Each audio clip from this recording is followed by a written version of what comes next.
Howdy folks and welcome to Brain Rotters. We got a whole new Hawkeye episode 5 to break down. There's lots of Easter eggs and we got to talk about that KINGPIN post-credit scene. So let's talk all about it. It's very exciting. Stay with me. The episode begins with many things from Black Widow and the dialogue plus the whistle that Nat and Yelena bonded over. Nat and Yelena's sisterhood being a core plot point throughout the episode, this was a nice start. We pick up where Yelena left off with wanting to help the world's other Black Widows by snapping them all out of it using that same mist that we saw from the Black Widow film. We get to see a very interesting thing happen with Yelena getting snapped out of existence and blipped right back, which lines up considering that the Thanos conflict happened in 2018 and this episode flashback begins in 2018. We get a closer look at Kate's room and you can see a Hawkeye fan poster on the wall. Yelena references Red Guardian when talking about the box macaroni and how her daddy says it's good for you. Yelena references the new and improved Statue of Liberty that we have seen from the Spider-Man No Way Home trailer, which is crazy because she talks about it like it's not destroyed at all.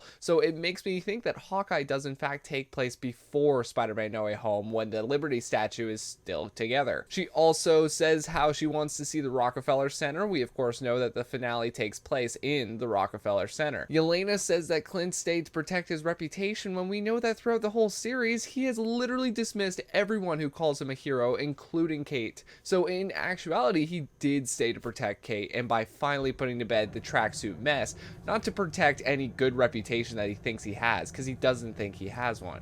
Kate asks if someone hired Yelena to kill Clint, and yeah, we know that Contessa did.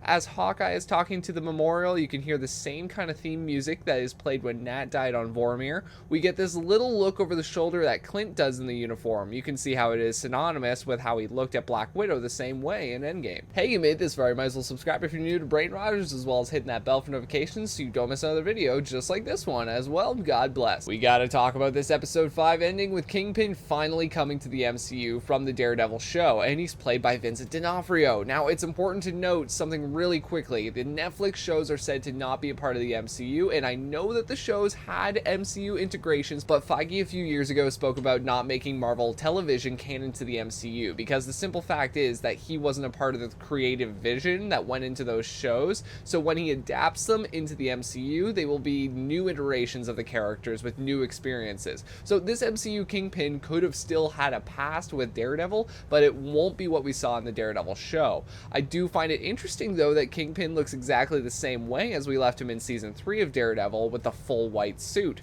The only thing that's different is that he's not really the big KINGPIN that he was supposed to be. The rumor went on to say that he was supposed to be as big as he was in Into the Spider-Verse, something more comic accurate, but back on track here, I think we all saw this KINGPIN reveal coming. I think we can agree that earlier in the episode it was all a stage with the Jack being arrested and these cops are likely paid off by KINGPIN. All a stage to finally stop Kate from being so involved in the matter that her mother is clearly trying to cover up and is involved in, which means that earlier in the series when the cop called Kate, it was likely another move from her mom with KINGPIN's endorsement to scare Kate off. Now you have to think we are likely getting Daredevil in the MCU in Spider-Man No Way Home, and now with KINGPIN and Hawkeye and a rumored Daredevil project being in the works at Marvel Studios, it's just cool to see that Marvel is setting up Daredevil to be a much larger part of the MCU moving forward, and Hawkeye is laying the initial foundation this episode 5. And once episode 6 of Hawkeye comes out, Spider-Man No Way Home will already be out and Daredevil will likely already be introduced. So we have to probably expect Daredevil in episode 6 of Hawkeye. What do you think? Thank you all so much for watching. I appreciate it. If you are new to Brain Rotters, please subscribe. We got Hawkeye content every single week, at least twice or 3 times a week. So